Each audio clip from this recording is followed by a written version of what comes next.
Hey, so I didn't know what to do for this video, so I decided I'd just get a little experimental with it. So we're going to try something different, and I thought I'd just talk about my experience on YouTube. I am using Facecam this time around. I'm going to try to switch it up. I don't always like to use FaceTime or webcam because I don't like having to make sure that my face looks okay. You know, I got to get a haircut to record a video. It's like sometimes I let my hair get too long. Sometimes I don't groom my beard, and I just don't feel like doing it for like a webcam. It's just another aspect that I would love to just take out of the video. But we're gonna test it out. We're gonna try it out. So here's the thing, and I want to bring this up so I know how much time I've spent. And my cat wants to look out the window. I swear I wanted to just close the blinds to record this, and of course this is the time she wants to come in and stare out the window. If I don't open it, she's just gonna tear apart the blinds trying to look out. But we do love her though. So I've been on YouTube for about 7 years at this point, and I started uploading videos about 7 years ago. One of the things I like to I don't know if I've ever shared this fact, but it's something I like to think about. Is that if you look at my about page on my channel, I wish there was a way for me to just show just the recording time without me having to look at I don't want to look at the video. There's this added layer of anxiety that I get from looking at the recording as it's happening. I don't want to look at it. I don't know why. I have bad anxiety problems. What was I saying? Oh yeah, my about page. If you go to my about section on my YouTube channel, like my main channel, it will say that my channel was created in 2011. I think it's I think it's earlier than that. I think it's as early as like 2007. And the reason for that is just I'm really old. And I just happen to have used the same YouTube account since I was like a teenager. Let me double check that. Yeah, it says February 1st, 2007. So let me tell you, in 2007, I was 14. I wasn't uploading videos in 2007, obviously. It wasn't until a decade later I would start uploading videos. But it's just because I've been using the exact same account. And I believe I've switched my email or whatever I use to connect the account and have just kept updating it, but with the same account. This is not that interesting. I'm sure there's plenty of channels. Any of you guys could probably go to a bunch of channels and be like, and I bet you that unless you go to a channel that's been around for a really long time, like probably Smosh. I don't think I outdate Smosh at all, but I think that number outdates quite a few YouTubers. Almost, I would want to say 90% at least of the YouTubers you could probably think of, as long as they're not really old heads. I guess you want to go way back to Ray William Johnson. Maybe I should do screen capture. Maybe I should add screen capture for this. Okay, there we go. I do have a scene for this, but it flips my camera. That's fine. Okay, so if we look at Ray William Johnson, I don't know. God dang, why I hate auto playing videos. I added this on my channel though. I also hate how they've changed this. 2008, right? Okay, hold on. Let me show you my channel. I have an auto playing video. 2007. Okay, February 1st, 2007. See this? This is pretty cool. I'm very proud of this because if you go to like Ray William Johnson, really old head, really old school YouTuber. My channel is older than his. I joined before Ray William Johnson. A lot of people that, if you've been a fan of my channel for a while, you probably know Markiplier. Markiplier is not even that long ago. 2012, May 26, 2012. I outdate Markiplier. I don't think I would probably Smosh. I don't think I outdate. I'm going to be honest. I hope I'm not exposing any of my info. Yeah, 2005. They outdate me by 2 years, which makes sense. And I think PewDiePie might just beat me out, if I'm not mistaken. I think I've looked this up before. But I think PewDiePie outdates me a little bit. Oh, he doesn't. No, never mind. I outdate PewDiePie. I'm very proud of this fact, okay? I find this super interesting. Who else can I think of? Who's a really old channel on YouTube? These guys aren't even that old. These guys were big in 2012. So Oh, I don't. Oh, Toby Turner's got an older channel than me. Tobuscus is older than me. Poor Tobuscus. This guy even making videos anymore? Maybe I should just make it. Maybe this is what the thing's about. Instead of me talking about my YouTube thing, I just talk about YouTube. Last he made a video like a month ago. Tobuscus was like one of the first channels I heard of it as like a more of like a creator owned channel, I guess. Other than like Smosh, I guess outdated that. But I used to watch YouTube way back when I was a kid. Like I said, in 2007, I had a YouTube account when I was 14. And that was when I was like, I don't know, that would be middle school to high school. And mostly what I watched on YouTube was like people doing those like little like gaming videos where they like hacked Wind Waker or whatever, and they had like a little Link with like a white tunic, and they were doing some crazy crap, and I was like, this isn't in the game. I was enthralled by that sort of thing. Like that was always fun. So I watched a lot of that. I watched a lot of Naruto. Like all of Naruto, I think, was on YouTube, and so I remember watching, like literally just sitting on YouTube watching through Naruto for a while. I don't think you can't do this stuff like that anymore. But like there was a point, and I think it was like early 2010s, where it like shifted from just being like random nonsense into like more creator-led stuff. And I remember one of the first, like I had friends in college, and they are the ones that exposed me to some of these channels. And the first one I think they exposed me to was like Tobuscus. But I think I'd heard of Smosh before this. I don't really know. This is just one of the ones I remember, and this was all of a sudden people were telling me like, oh, you can like subscribe to channels on YouTube and like watch, you know, everything they upload as if like they're a channel on TV. I thought that it was really weird. But it took a while for me to actually find any channels that I was super interested in. Like I said, my friends were into Tobuscus, and we used to watch, let's see what is most popular, because this, yeah, it would have been like 11, 12 years ago. Yeah, he did these literal trailers, but like what they would watch, and I don't know if this is going to be on here as like his most popular. I guess a lot of it's just the literal trailers and the like the rant. Does he do rants? No, it's not this. It actually, no, sorry. It was because it was his Toby Games channel. We gotta go to the Toby Games channel. Toby Games. Oh my god, that was really loud. I gotta turn off my mic. I don't want any sound coming through. No sound. Don't yell at me, Toby. But yeah, that's Happy Wheels. They did watch this, but the one, let's see, most popular. I guess Slender. No, okay, it's not showing up. But they were watching Fallout 3, okay? I think it was Fallout 3 or it was Fallout New Vegas. And I remember watching this and being like, that's super weird. Like, it was the weirdest thing back then to watch some guy play through a game and, like, talk to the game as if he was, like, the character in the game, which is basically what a Let's Play is today and has been since then. I guess that's when that concept became a thing. But like back then, I remember watching it and just being like, this is the weirdest thing I've ever seen in my life. Like, why would somebody, like, who's he talking to? Like, there's nobody here. But it's like performative, obviously. Like, it was just weird. I don't know. It didn't really translate to the same thing as like a television show to me, because it was just somebody playing a game and pretending like they were the person in the game. It came across very childish to me. So I was not really a big fan. And it wasn't until like a little bit later that I started to find channels I really liked. Toby, I hate to say it, but I was never really a big Toby Games fan.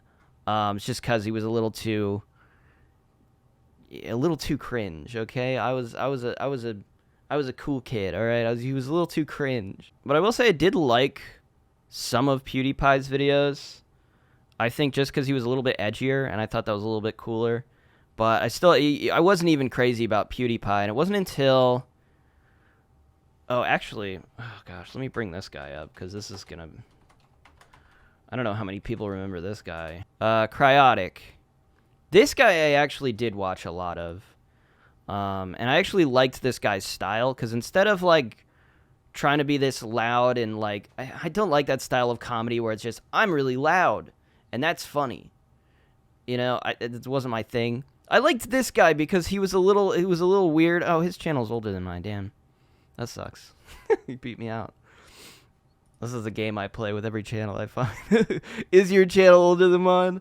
Yeah, you beat me out. Yeah, I'm sorry to say, for me, like, highlighting this channel right now, he has been canceled for some, I don't even remember exactly what. I think it was something to do with messaging underage fans and some creepy, weird stuff that seems to happen to a lot of people in this field, whatever you call it. Unfortunate, because I did like his videos. I remember the ones that I watched. This was a big one that I remember. The cat lady, his playthrough of the cat lady, and this was 10 years ago, so that would have been like 2014. I actually really liked this series, and it's just because this game is like a game about a middle-aged woman who's like just morbidly depressed. Is that the way you would say that? Morbidly depressed? Hopefully, even if that's not the way you say it, I hope it conveys at least the meaning there.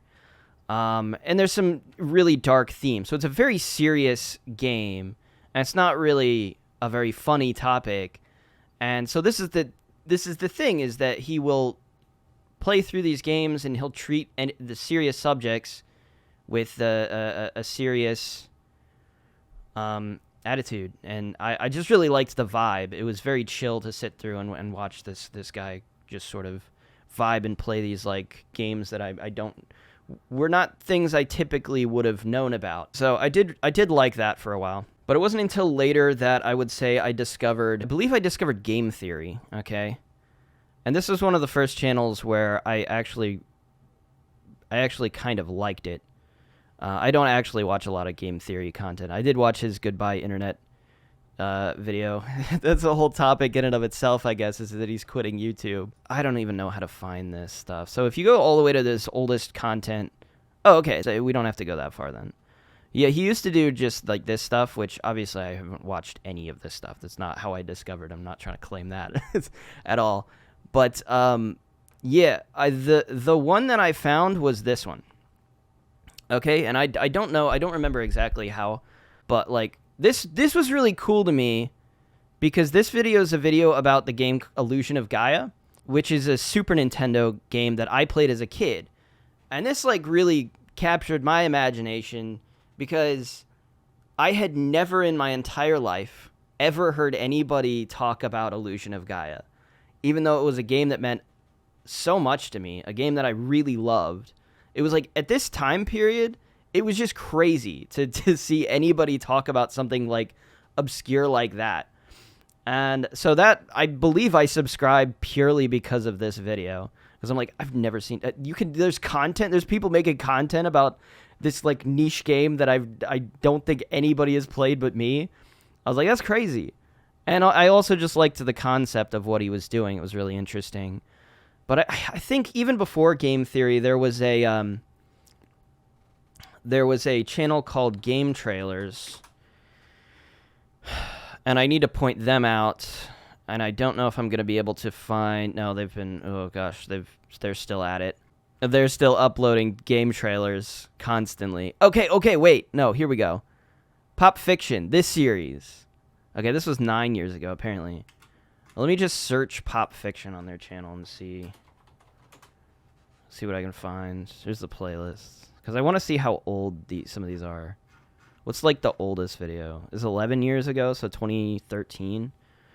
Yeah, so this channel I discovered, Pop Fiction, is basically a series on YouTube where they explore old gaming myths that used to be really popular online. So like the Chris Houlihan room. This one's super interesting, actually. Even if you already know what the Chris Houlihan room is, it's actually there's this whole there was this whole confusion as to how you actually get into the Chris Houlihan room. So it's one of those things that everybody knew about, but nobody knew exactly how to get there. So it's basically this room in The Legend of Zelda: A Link to the Past, where there's a bunch of rupees, and there's a little sign that says, "Oh, this is my secret room. Don't tell anybody." Everybody knew it was in the game because it was revealed in like Nintendo Power. It was revealed in all over the place, and like magazines, everybody knew about it, but nobody quite knew how to get it. And there were some methods that were like, oh, this almost consistently will get you into the Chris Houlihan room, but nobody really knew how it worked.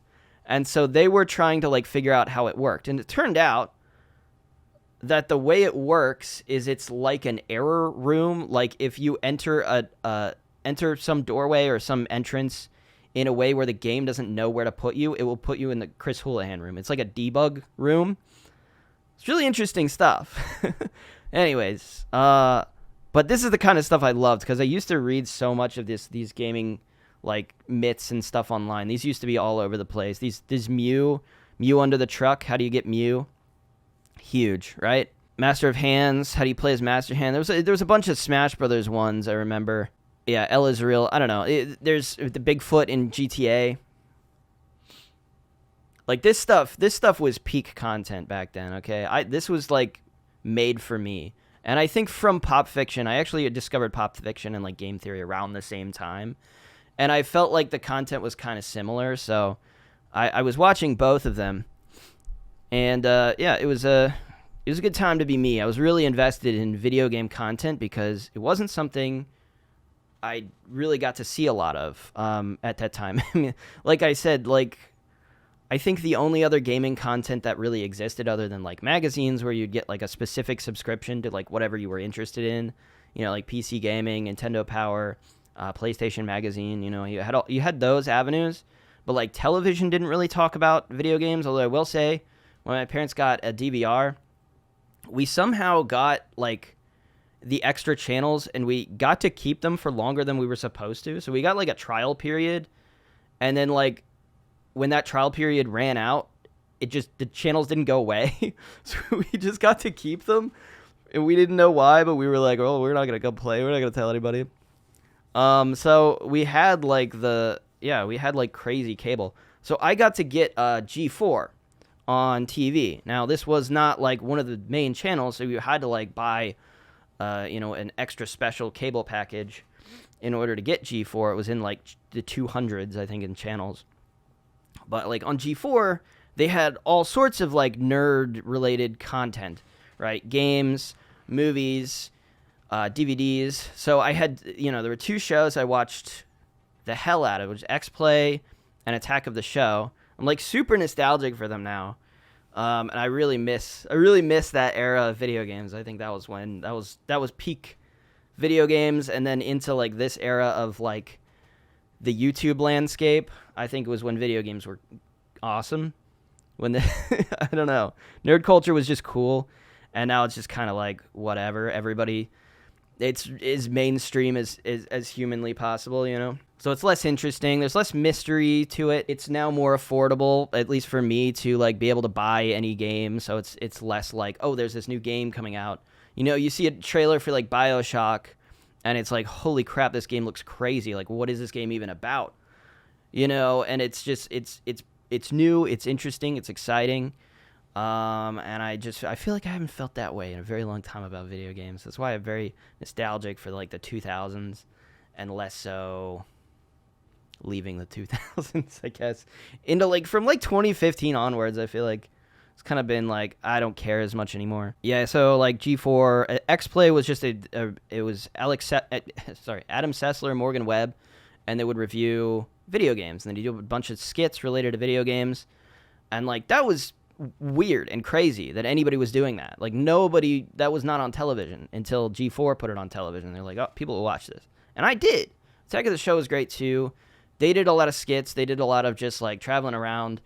The times that they went to Japan and just like we're like, oh, here's a place where you can play claw machines in an arcade or whatever in Japan. Or here's a place where you can buy Gundam statues, whatever. You know, stuff that was like nerd related that maybe people didn't generally know about. They also did just reviews and all sorts of stuff. One of the ones I remember was like they would review these like Blu-ray collections.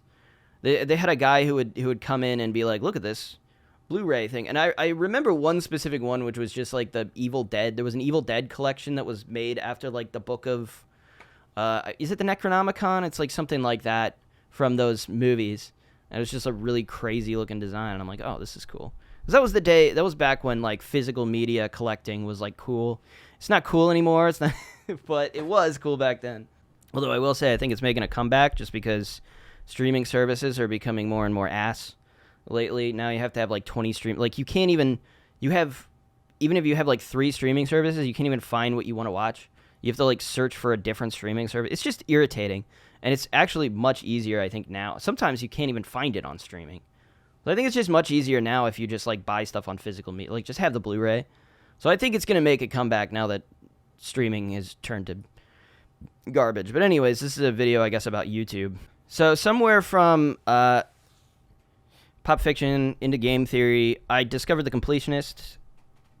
I don't know how I got there, but I did. And this is a guy who was basically completing games 100%. That was the whole thing of his channel. He's like, here's a game.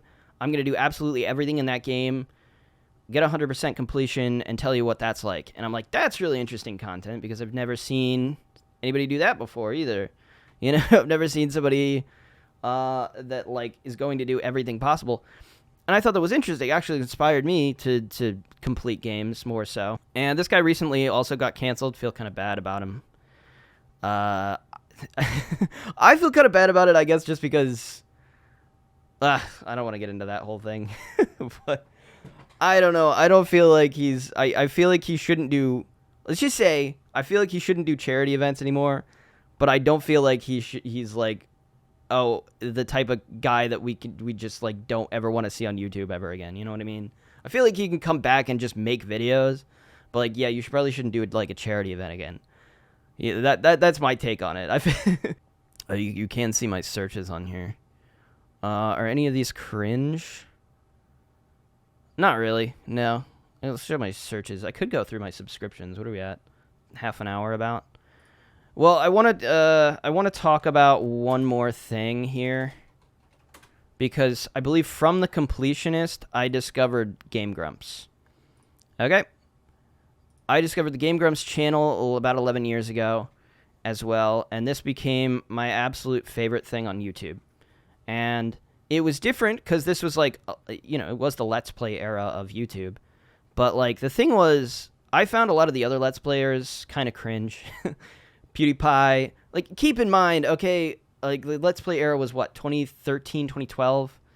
And in that, like, I had already graduated high school, so I was 18, 19, okay?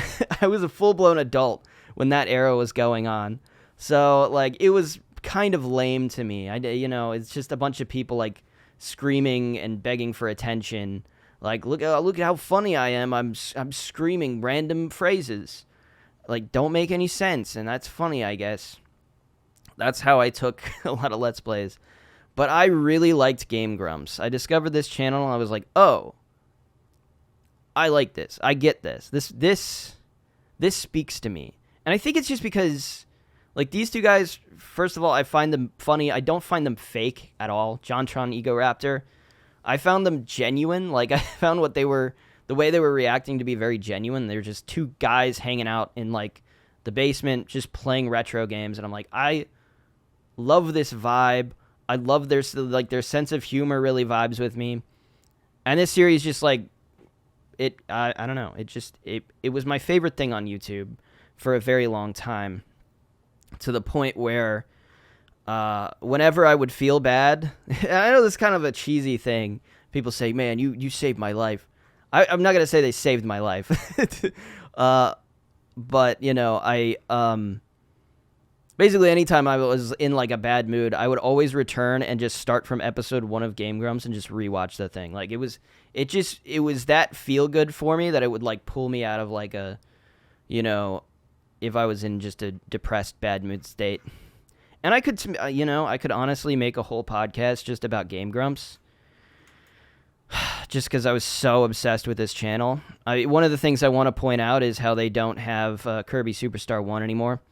There was a period, and trust me, I was obsessed with Game Grumps, so I do know I do know way too much about it. But there was a period, gosh, I think it was sometime around, nobody's going to know what I'm talking about. There was a period on Twitter when like Aaron got a lot of flack from people for calling out a creator called Senior Palo for he made like an animation making fun of story time YouTubers, and Aaron like called him out on this. I think it was around that time that Aaron also went on in Game Grumps backlog and basically like privated, I believe he privated or just flat out deleted any video from classic Game Grumps era that had any sort of racially insensitive sort of thing in it, which I'm not happy about. Honestly, it wasn't like they were like being actually racist, but there were some like off-color jokes that they would make. Oh no, never mind. Kirby Superstar, I forgot they just changed the thumbnail. They did delete some of these videos though. Let's see if I can find one. Unless he just put them back, which I would not have heard of if he had. Well, there was one I knew in specific. Let's see if I can go there. Yeah, okay, Animal Crossing City Folk. This series, I remember there was an episode where Aaron like opens a mailbox, and he was doing a joke about like online forums, and so as a joke he like screams the N-word. But the thing was they censor it and they blur it, but the whole joke was like, oh, I was they put like an elephant sound over it, and John's like, what the why did you just do that? And he's like, it was an online message board. That was the joke. Like that was, like it's a joke. Like I get the joke. I don't think it's racist at all, but I don't know. I'm getting too much into this whole thing. Like it doesn't matter so much. But anyways, my point is he deleted a bunch of videos, which kind of makes me a little upset, but it's not that big a deal, I guess, in the grand scheme of things. I don't usually go back and return to Game Grumps anymore. Yeah, it's been a while since I've really like gone back and rewatched it, because I remember it too well now, to the point where it's not even really as comforting anymore. But I do miss that. Like, I feel like this was one of my favorite things in all of YouTube history, was really this first year of Game Grumps. It's funny because JonTron Egoraptor, it was such a small part of Game Grumps. They didn't even make it a full year before John left the show. See if I could probably scroll down to where he left. We're getting close. I remember they went into some of these GameCube games, like Naughty Bear, One Piece Mansion. We're getting close. Hold on, we're getting close. We're getting there soon. Demon's Crest. Ooh, we're getting close. They never finished Sonic 06, for the record. Tulip. They returned to Zombies Ate My Neighbors. Love that. Okay, it's around here. Because Super Star Wars, I remember, was like the last thing before they switched it. So, yeah, Super Star Wars 5. Okay, so, yeah, 10 years ago, and then Ode to John.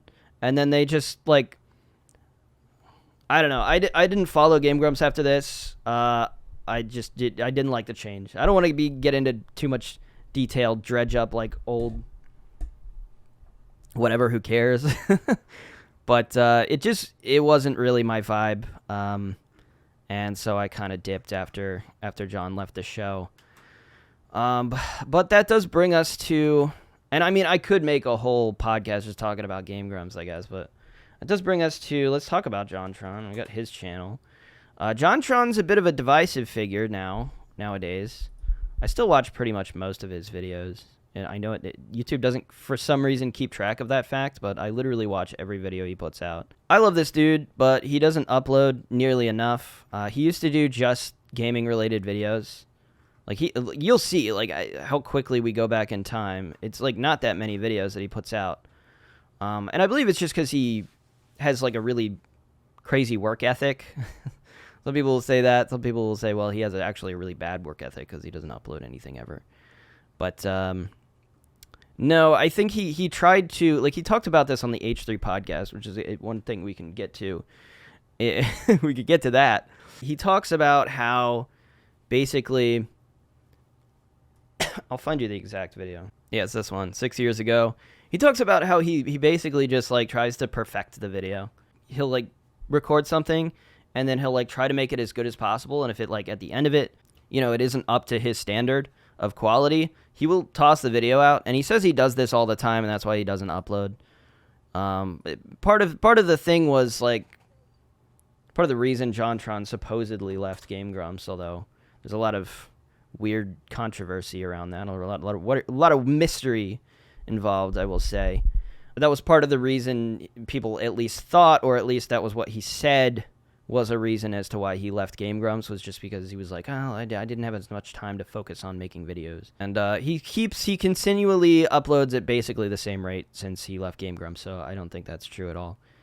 But, yeah, I love this dude. He kind of makes random videos now, right? I do miss, I think, when his videos were a little more, like, I don't know, clear. I like when his video it's very clear what he's making a video about, and sometimes it seems like lately it's been really like, what is this video even about? A wrestling Christmas miracle? How to get revenge? What's this about?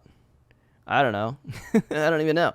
He just kind of covers weird random stuff, which I think is what a lot of other YouTubers do nowadays. So I don't even think the content is as unique as it used to be. I could see a video like, this is probably about he makes a lot about like reality television, stuff like that. And like people like Drew Gooden and like, here, let's talk about these guys for a little bit. There's Drew Gooden, who I actually don't watch that much, but you have Drew Gooden who kind of does similar content now.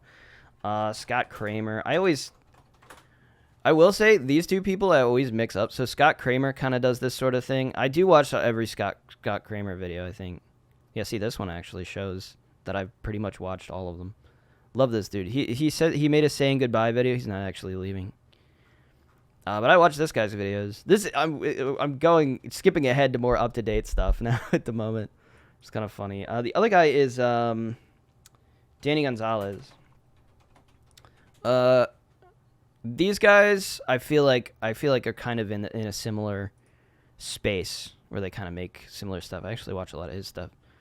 But sometimes I mix up like who made a video when it's like a Scott Kramer or Danny Gonzalez. I mix these guys up all the time.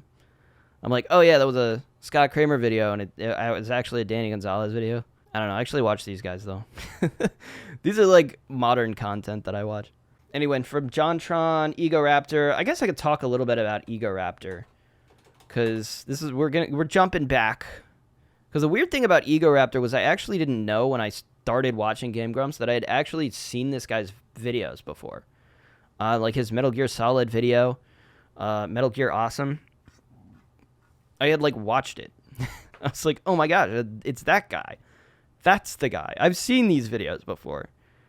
Yeah, this stuff. And then he made a channel with JonTron playing games together, and it was the best thing ever.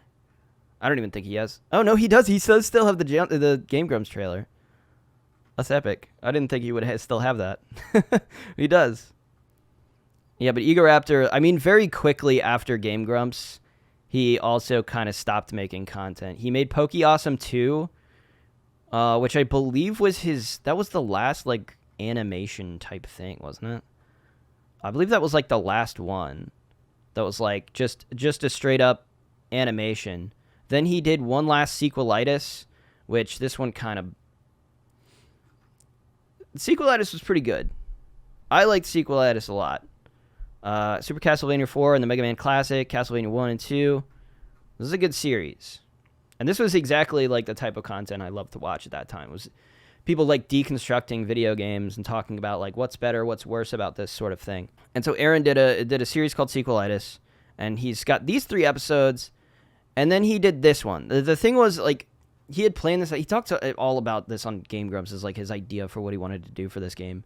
And I feel like the thing about it was, this one specifically, I feel like he just didn't like have the best understanding of why he didn't like Ocarina of Time compared to Link to the Past. And the thing is, Ocarina of Time, plenty of people love it. Like, that's not even up for debate.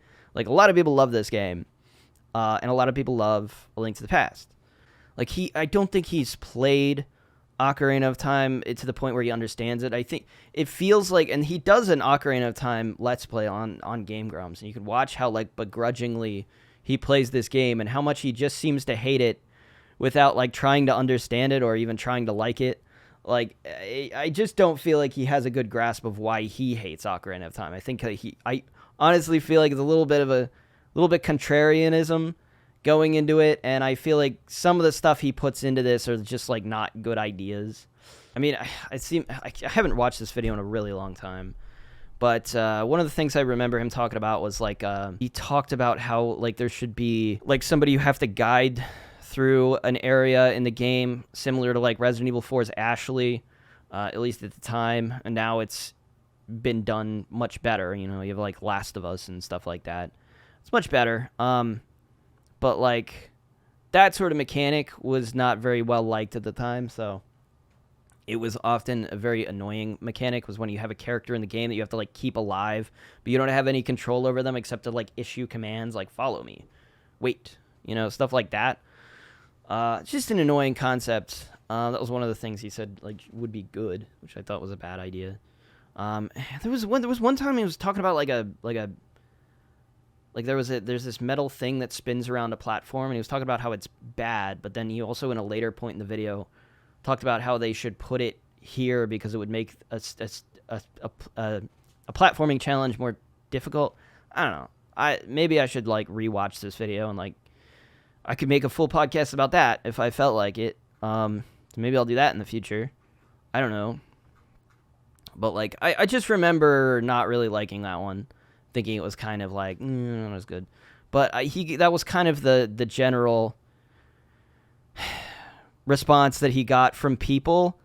And so after like this video, he didn't make another sequelitis, and he never made another animation.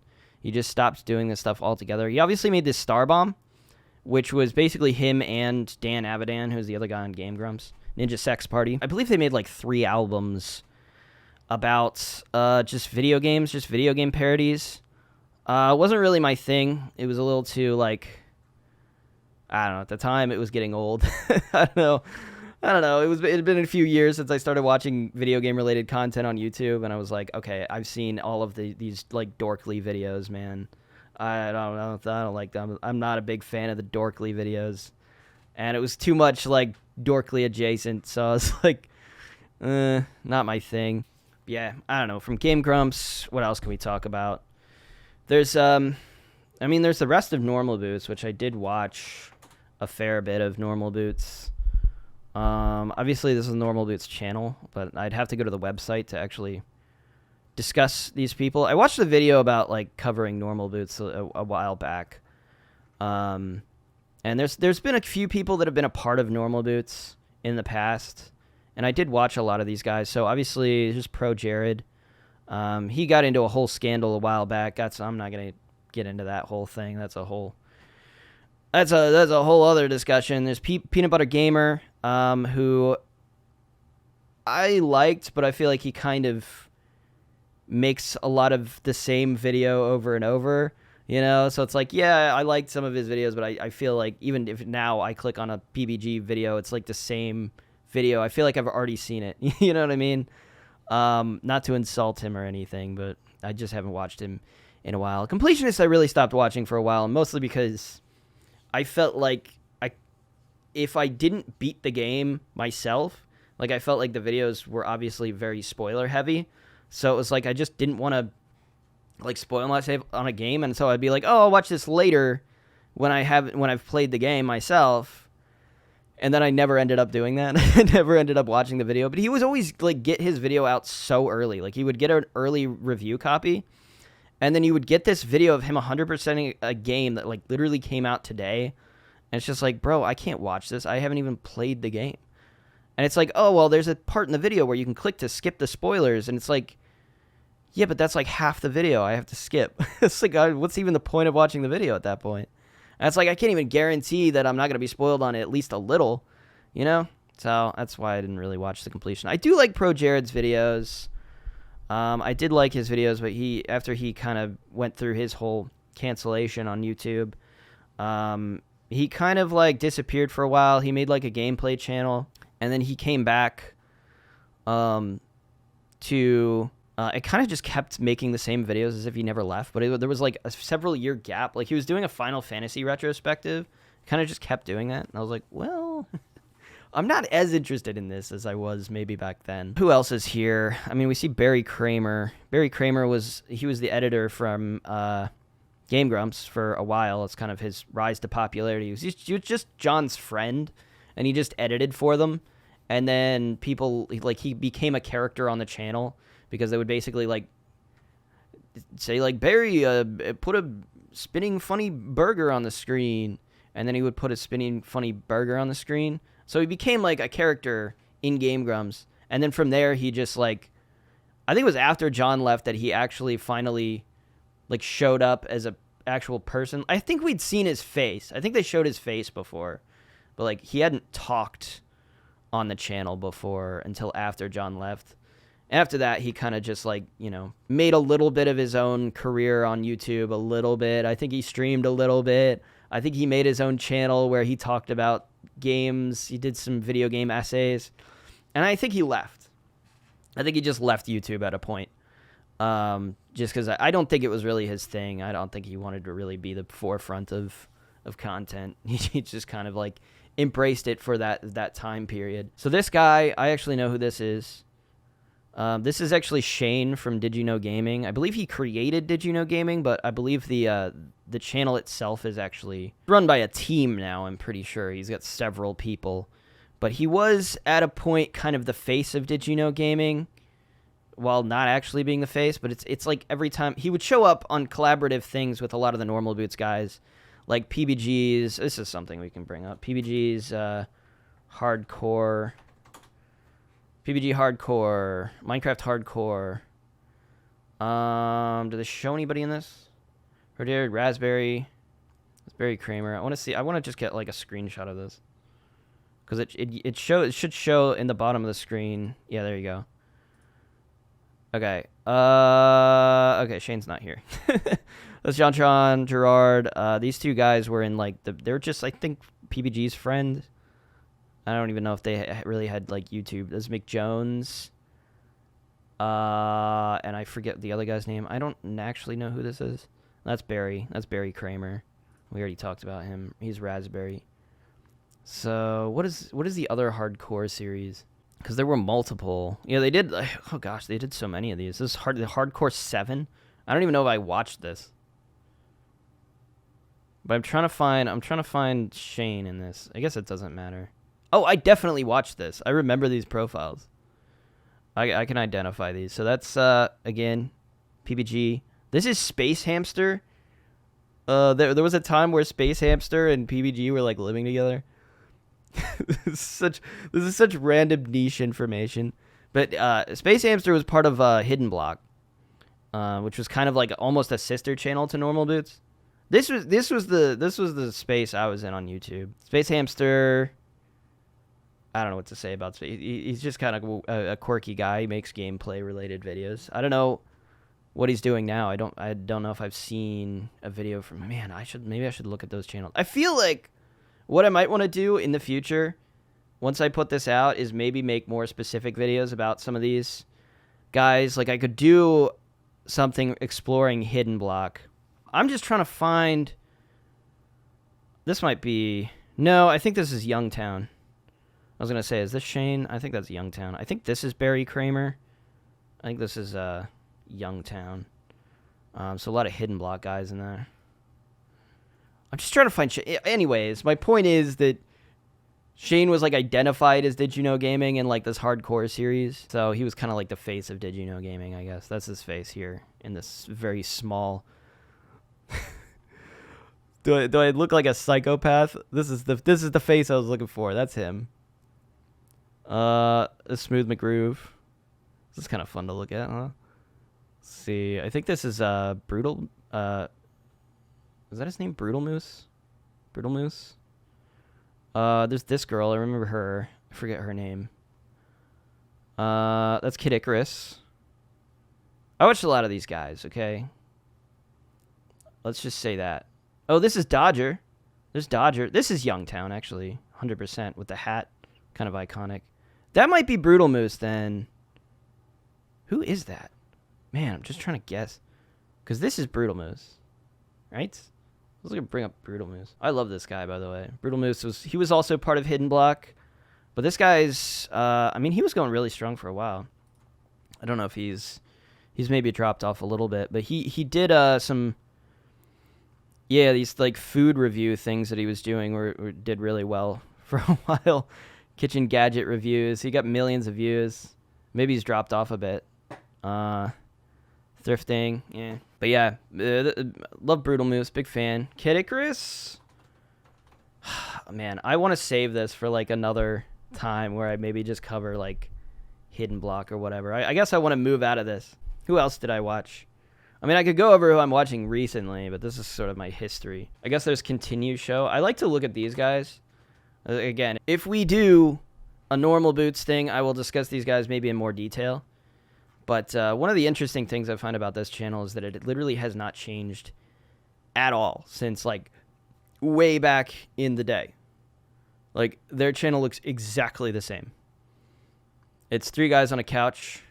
Oh, yeah. Well, they used to have a different guy, but it's 3 guys on a couch, and it's exactly the same format. It's crazy. And apparently, I watched a video about this the other day, about like normal boots in general, and they said that these guys have like a really loyal like Patreon. They have really loyal patrons, and so that's what's keeping their channel really going. Because I'm like, man, they only get a few thousand views. I'm one to talk, you know, I don't get any views, but I'm not here to like criticize, but I just find it really interesting because like back in the day, you know, when they first started their channel, they were doing all right. I mean, for back then, you know, 12 years ago, these views counts are pretty great. This was when they were still a part of Normal Boots. So yeah, Continue Show. Anyways, here's one that I probably won't have much to say about later, but I do want to talk about her because I find her to be an interesting subject. But she's not as much a part of other things, so I don't know any other like. If I do a video about like Normal Boots, she's not a part of Normal Boots, you know. So it's like, what other topic would I have to discuss Dodger? Let's talk about Dodger. Okay, this is Press Hard to Continue. This was a big channel back in the day. And she made, I mean, a lot of this is showing like vlogs and stuff now. But she used to make, let's see if I can find, I mean, so she was a part of Screw Attack, which also a lot of Normal Boots guys were also a part of Screw Attack. Hidden Block guys, everybody kind of fell under that umbrella for a while. But she was collaborated with a lot of people. She did a lot of Let's Plays, but she also did a series. See, these are like anime sort of, what do they call these? Like visual novels or dating games, that sort of thing. Yeah, so she started to do a channel, a series of gaming news, I believe is what it was called. Gaming news, something like that. Gaming news. I do remember it. Okay. So she did gaming news, which was just like talking about, you know, just whatever was coming out. Oh, here's this new thing that was revealed. This stuff was pretty great. I actually watched a lot of this. But I remember her specifically because of a lot of the collaborations she was doing, especially on Screw Attack. It's funny to talk about her because she kind of, it may seem like she kind of dropped off the face of the earth like 5 years ago. But she actually didn't. So what happened was, she's now married. She has a kid. The kid, I guess, kind of took over a large portion. Like it was, you know, she wanted to focus more on family stuff, which is totally reasonable. Now a lot of what she does is streams about. So she kind of streams variety, and she does a lot of indie games, I think. So if you've ever been wondering, for those, like, I don't know, however many people, I want to inform people about what happened to Press Hard to Continue. She's actually still around. She's actually still doing stuff. It's just that she does mostly streams. And, I need to go back to YouTube now. This also reminds me of the Co-Optional podcast, which is a big deal back in the day. Oh, man. I realized I just showed my current YouTube recommendations. I don't know if I should go over that. That's a little, it's going to be a little extreme. Co-Optional podcast. This was created by Total Biscuit, which, if you've been on YouTube for as long as I have, you might remember Total Biscuit. He unfortunately passed away. It's 5 years ago, so probably about that long ago. But Dodger used to be on this. I believe Jesse Cox was on this. Let's see if I can get like a screenshot of the final episode. Jenna Bain, Jesse Cox, Jim Sterling. Okay, well, Dodger wasn't on here at this time. I believe she was on for most episodes. There she is. There's Dodger. Jesse Cox. I guess they maybe kept this going for a little bit after Total Biscuit passed. Maybe? I doubt it, because it was on his channel. I might be wrong about that, but that was a big deal. That was like a big YouTuber just, you know, getting hit by something. So like, I don't know how to describe that. That was just crazy. I don't know. It's not something, you know, a lot of people have probably. I mean, now it happens, but I don't know. It was pretty crazy at the time. But now, if you go to Jesse Cox's channel, who has been kind of just doing the same thing for a long time, he streams. He does Scary Game Squad. You might have, if you're in the gaming space, you've probably seen one or two of his videos. He started this series called Geek Enders, which I actually have been watching. I don't think I've watched this episode yet, but as you can see, YouTube's kind of exposing me. I've actually watched every one of these just because, like, these are really kind of nostalgic a little bit for me. Like, I haven't watched these people in a while, so it was like, I was like, oh man, they're back. They're back and they're doing stuff and they're talking. I get to see these guys that I missed. And they're back and they're just doing like an entirely different like podcast called Geek Enders, which is a little like co-optional, but not exactly. But yeah, so that's that. So I guess to end off this podcast, should we talk about like I'm gonna look at my main page. What do I watch now? So Turkey Tom, I do watch a lot of Turkey Tom. I'll admit to that. I even watch a lot of his second channel, Tom Dark. He makes great videos. It's mostly YouTube drama stuff related to YouTube history, which is now an increasingly more interesting subject matter since YouTube's been around for so long. It's been over a decade now of things happening on the site that you can now make channels that are entirely about covering other YouTubers. Like, that's pretty crazy. And that's a lot of what Turkey Tom does. This is obviously a Mama Max video, which I will probably watch. 2 hour, 16-minute video about Mama Max, although I am very sick of watching videos about Mama Max. That was kind of a crazy story, so I did get invested in watching a lot of videos about this dude. Yeah, Turkey Tom, I watch pretty much everything he uploads. Almost everything. Probably not everything, actually. Let me see. Please Be Played. I watch a lot of his stuff. But this content's definitely not for everybody. This is just like, this is where I am now. Is like, this is the kind of stuff that I like watching. A lot of drama stuff. There's some controversy about this guy named Vosh. I have no idea who this is. This is one of the things that annoys me about YouTube drama, though, is that a lot of the time you'll just like, some new guy will be like the villain of the month. And it's like, I have never heard of this guy. I could care less about this person. I don't know who it is. And yet I get flooded with a billion videos about this guy. And I'm like, man, I don't care. I watched one video about who this person was. And I'm like, I just don't care. Unfortunately, Mama Max was like, this is an interesting figure. But I'm like, who's even watching this guy? I don't know. It's not like for me to like, you know, make any judgment call about the whole situation, or to even talk about the situation, I guess is more what I mean. It's not for me to talk about the situation because I don't know anything about it. I watched like one video and I just like, you know, whatever. But yeah, I mean, he said some really bad stuff. Like, it's not that I'm saying he shouldn't be canceled for what he's saying, because from what I've heard, yeah, dude did some messed up stuff. Just trying to clarify, that's not what I'm saying. I'm not like defending. I don't know anything about the situation really, but apart from like the few things that I've heard, is more I'm saying that I don't know. Sometimes I just don't care when it's like somebody that's just, you know, I've never heard of. I'm like, I don't want to watch 50 million videos about some uninteresting dude. Nexpo, I watch pretty much every one of this guy's videos. Love this guy. He's kind of a horror content, but I like his style.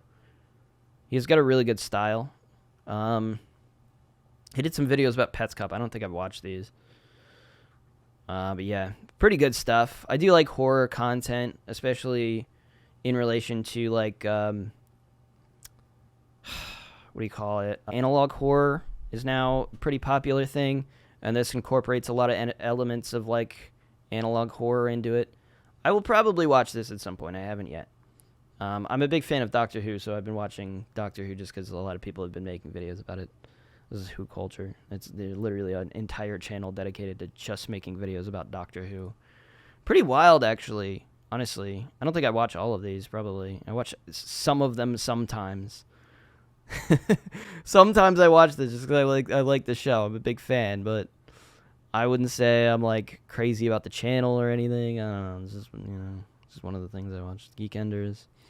I do watch a lot of Smosh compilations. I don't know if I should be embarrassed about that, but I actually do like current modern Smosh. I didn't realize it until maybe a year or two ago that I actually did like the try not to laugh Smosh videos. And then I was like, all right, well, I actually like these guys. And I started watching like a lot of their videos. Northern Lion, big fan. Love this guy. He's just, I specifically liked his Reddit Am I the Asshole judge posts. I'm like, oh, this guy gets it. This guy knows how to be a normal thinking human being. Because like the most infuriating thing about like going on Reddit is like reading these insane psychopaths try to talk like Redditors are not like normal people. They don't think like normal people. They're like, a lot of them are diaspora from like Twitter.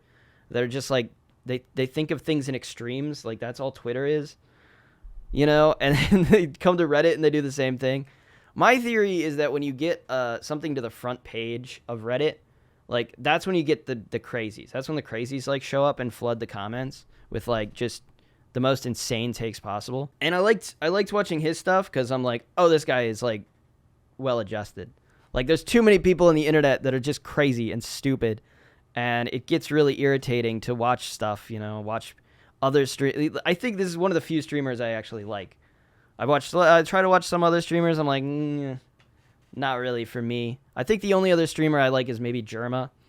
I just think Jerma's entertaining and funny, and he doesn't really talk about politics, social stuff, you know. He doesn't really get involved in that. So a lot of streamers feel the need to get involved with that sort of thing, and they just like have the most like milquetoast. It's either the most milquetoast take possible, or it's just like so. Sometimes milquetoast is just like super, like, oh, it sounds good, but actually is a really bad take, you know. But it sounds really good. I don't know how to. I need a specific example, but I hope that explains what I mean enough. Red Thread. Wendigoon. I'm a big fan of Wendigoon. I basically will watch anything Wendigoon does. Oh man, should I get into? I do there, man. I want to say this. I don't think I'm a big fan of Moist Critical. Every time I've tried to watch Moist Critical, I don't get it. I don't know why people watch these videos. It's like, to me, it is the most generic like milquetoast take possible. And then a lot of the time I get clickbaited into clicking on a video, and I find it's like something I really don't care about at all. And it's just, I don't know why. I don't know what the appeal of his videos. I don't get it, man. So I'm not a big Moist Critical guy, but I do love Wendigoon. So I watch these. Although, should I give a critique of the Red Thread right now? I think Wendigoon's other podcast with Meat Canyon, which is called Creepcast. This is what I'm watching. I'm basically just telling you what I watch now. This I like a lot better, even though they're kind of the same thing. I like the subject matter of this is just reading old like creepypastas and like reacting to them. And I also think like Meat Canyon is just kind of better at that sort of thing.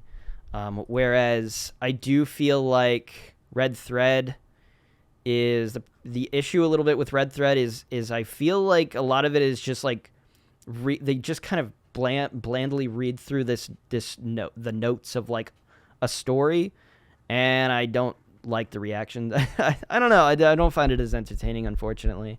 I tried to sit through the Jeffrey Epstein one, and I was like, I don't know about this one. Waco Siege. I've already watched the Wendigoon video about the Waco Siege, so, you know, am I going to watch this? I don't know. Maybe. If I have nothing else to watch, I'll probably watch it. What else did I want to talk about? Scott Stash. This is a good channel. Is this Scott the Waz? And he has a channel where he just uploads like just random stuff. I love this stuff though. This is the kind of content I'm like, man, I wish I could just make content like this. Where you just have a thing and you just talk about the thing. He just holds it up in front of the carpet and just talks about it for like an hour. Like, man, this is the type of content I would love to make. So I love watching this stuff. Dude's interesting. I don't always agree with him. He's been doing a lot of these charting things. Where am I finding this? There was one recently. Yeah, this Wii Classic Edition. It was basically him like, what if we made a Wii Classic? And we'd have to pick 30 games. The concept of the video is more, what if we pick 30 games that are like the most indicative of the Wii's library? Although that's not, I guess, not how they do it. They kind of make it so like specifically what would Nintendo put on a Wii Classic, I guess, is more so the idea of it. But I don't fully agree. That's a topic I could do for a podcast, is maybe just like, here's a Scott the Waz video I don't agree with at all. There was another one that they did. There was one they did that was like cutting half the cast. Yeah, cutting the Smash Brothers Ultimate roster in half. This one I vehemently disagreed with. I did not agree with a lot of these choices, man. I was in a state after that one. I watched it and I was like, oh, never again. I don't know. Some things he doesn't know as much about. He doesn't know RPGs very well. He doesn't know Pokemon. He just has no interest in these things. Not that that's like a criticism or anything, but it's just one of those things to be like, oh, he's not an expert on everything. Okay. He's also way younger than I am, and so for that, I'd like to say I have more world experience than Scott the Wall to be able to rank and rate stuff. So that's all. I don't know. I like his videos though. I do watch pretty much all of these things. They're just good, like a background sort of thing to listen to and watch. What else? I gotta kind of be quick about like what I talk about. I could talk about Chadtronic. I don't really watch Chadtronic. I kind of watched a couple of his videos a while back, but I never really. I feel like it is sort of more oriented towards a younger audience. He talks about toys and stuff. But yeah, Arlo I love. Big fan of Arlo. Arlo's great. And I do like him because he's also not afraid to just speak his mind. You can tell because sometimes he will say something that is like clearly like, oh man, you're going to get so much flack for this. And he says it anyways. And I'm like, man, these are the kind of people I like. This is when you know that they're not just saying it because like, just to say it. They're saying it because this is what they genuinely think. And Arlo's definitely one of those guys. So I will say I think he raves a little bit too much about certain like his Breath of the Wild series. I think it was a little bit. I'm a little bit of a detractor from Breath of the Wild. I think people rave about it a little too much, and I think he was one of the guys that raved about it a little bit too much. But at the same time, I also found him saying things that I did agree with and throwing out like legitimate criticism that I agreed with. But he was still like ultimately he's like, oh, I actually love this, which I kind of agree with. But anyways, let's not talk too much about that. Gosh, oh man, I could talk about so many of these. Austin McConnell, this guy kind of fluctuates. He just kind of makes random content, like just covers random things. And I think that's a big part of his problem is like his view counts like fluctuate all over the place. Like sometimes he'll get like 1 million views. Let's see if I can find one where last time he got like 1 million views. Like that one's pretty close. Bollywood Harry Potter. But sometimes, a lot of the time, he just covers stuff. This got 1.9 million views, 1.3 million views, and then he just like does something else, and it like gets, less than 100,000 views. And I kind of feel bad for him because like he's generally a pretty interesting guy. As with everybody else, I do feel like his content's a little hit or miss for me. It's like if it's a subject I find interesting, like I'll click on the video, but if I don't find it interesting, maybe I don't click on the video. So, But I do love the guy. I'm a big fan. Some Ordinary Gamers. I don't even really watch this guy's. The funny thing is I don't even think I watch his videos, really. But, like, I do watch... Oh, God. I did click on that just because that thumbnail is freaking whack, dude. I don't even want to spend any more time than that. I was like, what is this? Oh no. That's embarrassing. But I watched their podcast, the Some Ordinary podcast. It's all right. It's all right. They had Keemstar on last episode.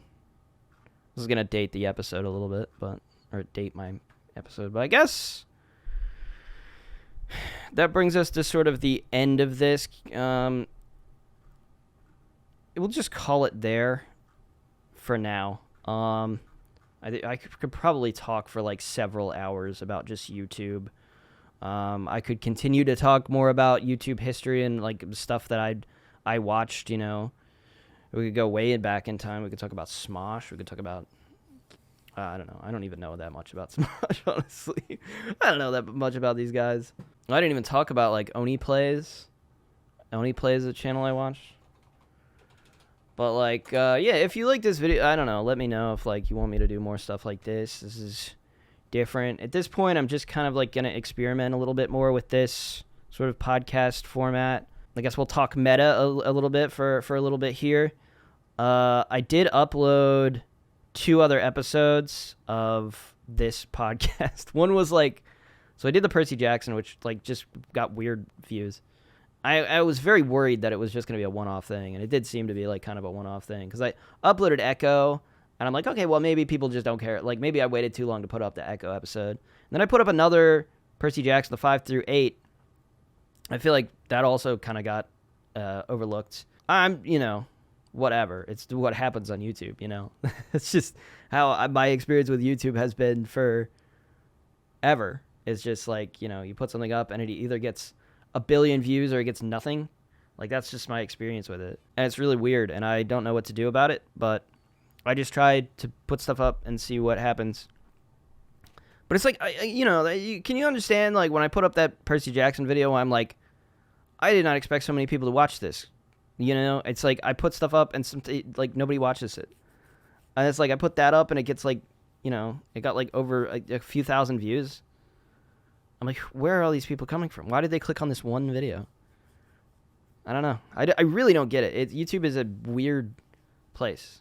And like, I feel like once you hit that, like, you kind of have to hit that thing randomly that gets a bunch of views. And then you have to like kind of focus on doing that same thing over and over again and like consistently for a while. And like the problem was for me is like I couldn't really do that. I unfortunately had I had to attend a funeral in early February, and so there was a lot of prep I was doing for that.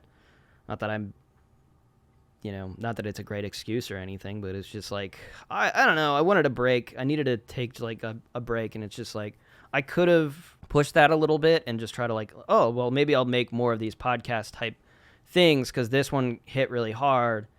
And like, if I keep doing this like pretty shortly after I did the first one, like, oh, well, people will watch that. Maybe people will come back. I don't know.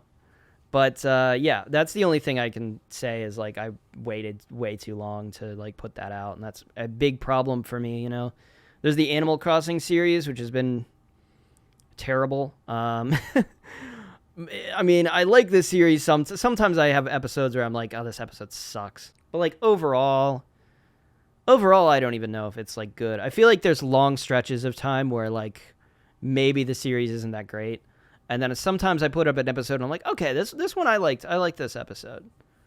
So I don't know. It's really a weird series to do. But the problem is now I'm realizing I am about to overlap 2 years from when I recorded it, right? So if I recorded this back in like, I started in June 2022 and now it's 2024. And that's kind of messing with me, especially because I'm uploading videos from February 2023 and it is now February 2024. I'm like, no, I can't let it like pass another year. So I'm trying really hard to just make sure that doesn't happen. But well, actually, I'm trying to like schedule stuff a little bit more. So I'm going to try to do Animal Crossing Monday, something else on Wednesday, just, you know, could be anything. And then just try to do this podcast as long as, if anybody is interested in it. So I'm just going to try this random thing and see if I can gauge any interest there. But yeah, let me know what you thought. Let me know if you want me to do more stuff like this. Let me know if you watch any of my other videos that I do, the Animal Crossing series, the whatever else I'm doing. I did Pirates of the Caribbean, but I ended that. This week, yeah, it will be out. Okay, the American Wasteland I did episode 1, so I've got a few episodes of that that I can put out. So we're gonna do that one for a while. Yeah, just let me know what you think of everything, and I guess we'll end it there. Thanks for watching. This is basically just a podcast. My name's Wes. Goodbye.